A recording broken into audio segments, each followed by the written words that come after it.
Three, two, one, pickles. What's up, ladies and gentlemen? Welcome back. It's your boy Razor from RazorTube coming at you with some Rust Console HotFix patch 1.03 update and more news today for the Rust Console Edition. And this is pertaining to the PlayStation 4, PlayStation 5, Xbox One X, and the Xbox Series X.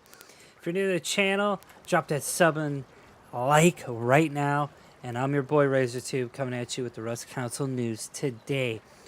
Also, hit that notification bell if you want the most up-to-date and current news from this channel and you like what you see. Hit that little bell. Bing! Alright, so today, patch 1.03 for the Rust Console went live today. So, a lot of new fixes coming on. Not any new content yet.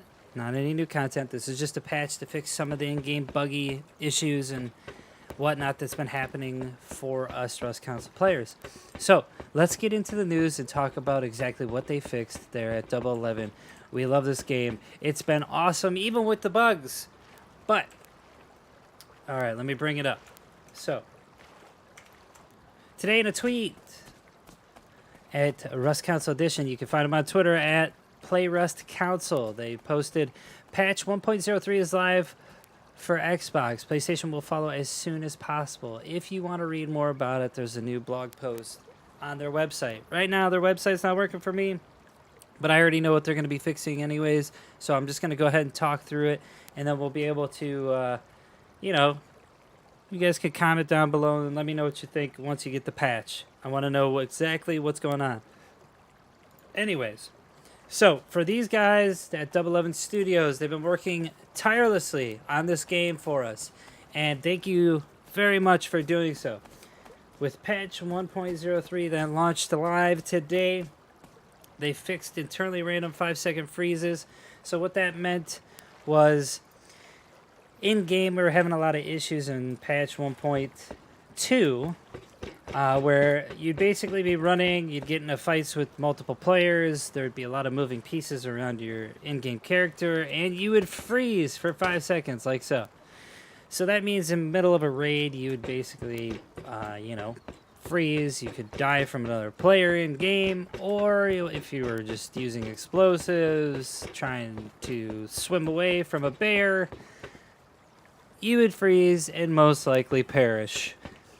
Now, they have fixed those 5-second freezes with patch 1.03, and it's going to be awesome.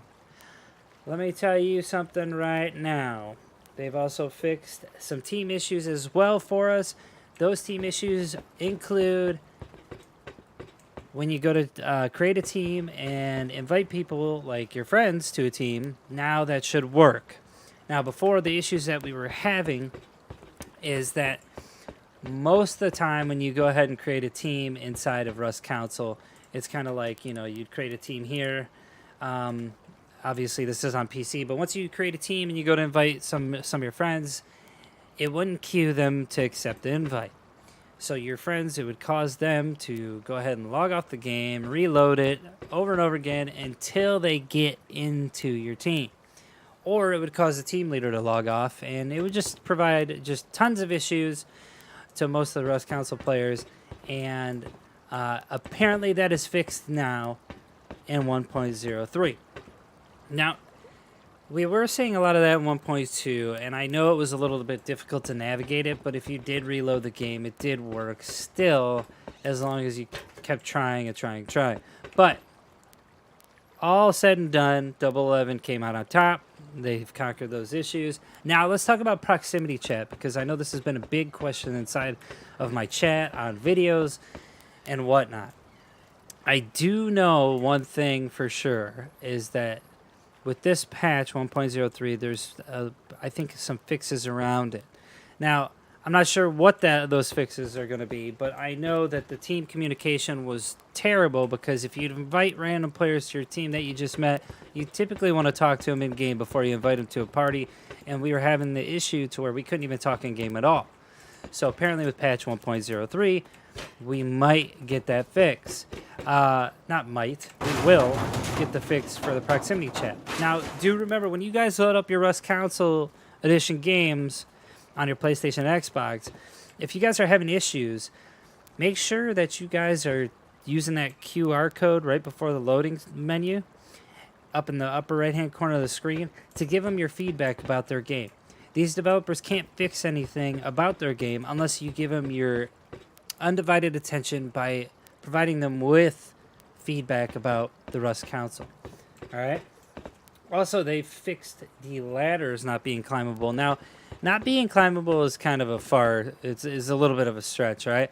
You could climb ladders in 1.02, but you'd have to hit it just at the right angle, right? You'd have to, that's a big deal inside a dome, especially because all it has is ladders inside of it.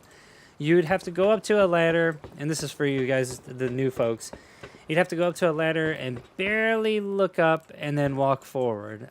Now, in Rust in general, ladders don't work that way. The reason why is because there wasn't any issues to where you wouldn't be able to catch the ladder by looking anywhere on it. So on Rust for PC, just using it as an example, but I'm not going to compare the two because they're two different games, you would be able to just look anywhere you want on the ladder as long as you were looking vertical and you could climb it. Now, in Rust console, you're having the issue where you can only climb half of it, or if you barely look down, you'd fall.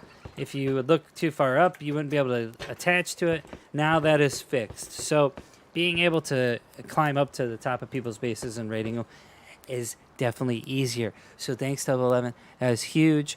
I appreciate all the work you guys put in. And now they've also fixed missing stones and torches on newly spawning players. Before, people were spawning on the beach and they would literally have nothing in their hotbar. Now, I don't know if that's because I've seen some glitches going on with the hotbar in general to where, like, if I go to move something into my hotbar like this, it would disappear or glitch out. I don't know, but if that's along the same lines. But it's fixed now, so new players will be able to actually gather resources and be able to see at night, because let me tell you, it gets really dark in the Rust console, man. You got to jack that brightness up to like 50 or something. But anyways, they've also fixed spawn distribution. Huge deal. So what they were doing is they were having an issue where multiple players, by multiple, you'd have tens and hundreds of people spawning in the same area. And around the map, and let's just say we have this as our Rust console map, you'd have multiple spawn points around the map where players go on the beach or spawn on the beach in order to, on wipe day, proceed inland to clap cheeks. Well, now, before they were having the issue where a bunch of people were just spawning in the same spot, so obviously, you know, people are going to camp up here and wait for these dudes to come in with rocks, and they're going to clap them. Now, no longer will that happen. With patch 103, we're going to be seeing the spawn points being distributed around the map, so it's a little bit more fair for all the new folks in the Rust console. Also, they fixed the Deluxe and Ultimate skin packs. Before, I know, especially for our PlayStation folks, I play Xbox, so my skins were working, but a lot of my PlayStation folks were not seeing the skins pop in. The stuff was literally invisible. Like, you'd go to apply a skin, and then your gun that you'd pull out would be white. We'd call it, you know, like a ghost gun. You know, like, none of the skins in general, the texture of them would not be applied to the actual weapon itself, and you'd just be walking around with either a blank gun, which looked kind of like a blank canvas like this back here, and you'd be running around like that, or they wouldn't be on there at all, so your gun would be invisible, or you just have the normal skin attached to your weapon. Apparently that is fixed. Now, I know there's probably a few more fixes that they probably implemented that you could check out on the rust.double11.com's website. You can check out the blog post that Pedro, the community manager, he is on it. He always puts out what's going on with the Rust Console Edition all the time. You can sign up for their newsletter on their website just to fill in your information, And after you do that, you'll get notifications of brand new news and updates about the Rust Console Edition as well. If you don't have the game and you're wondering if it's worth it, soon I'm going to do a little review on it and let you guys know exactly what I think about the Rust Console Edition since it's been out since the end of May. So, a lot of good things, a lot of pros, a few cons here and there, but needless to say, I think that my experience, the closed beta and the pre-order beta, has been pretty consistent. There's only been a few issues that really, aren't game-breaking per se. So, that's it for the Rust Console news. I'm glad you guys stopped by. If you want to see myself or any of the other Boyfriend Squad members stream this, we typically do it at night. You can find the other Boyfriend Squad members, Jade Monkey and Bilaser, in the description below. And you can always catch me on Rust Console, clapping cheeks per usual. Oh, also, before I leave, most of you guys are wondering about what the wipe schedule is. The next wipe for the month, the monthly servers, is going to be June 24th, and the weekly servers just happened the other day. So, yeah. If you want me to go more in depth about what the wipe schedule is, just go ahead and message me in the comments below, and I'll hook you up with the link, and I'll do a video for you explaining why they do it for each wipe, and then you can determine what kind of player you want to be, whether it be a monthly server wipe type of player or a weekly wipe server type of player. All right, anyways, it's been way too long. I got to go play some Rust Console. Thanks for stopping by. I appreciate all the support you guys have been showing me lately, and I'll see you soon. Bye!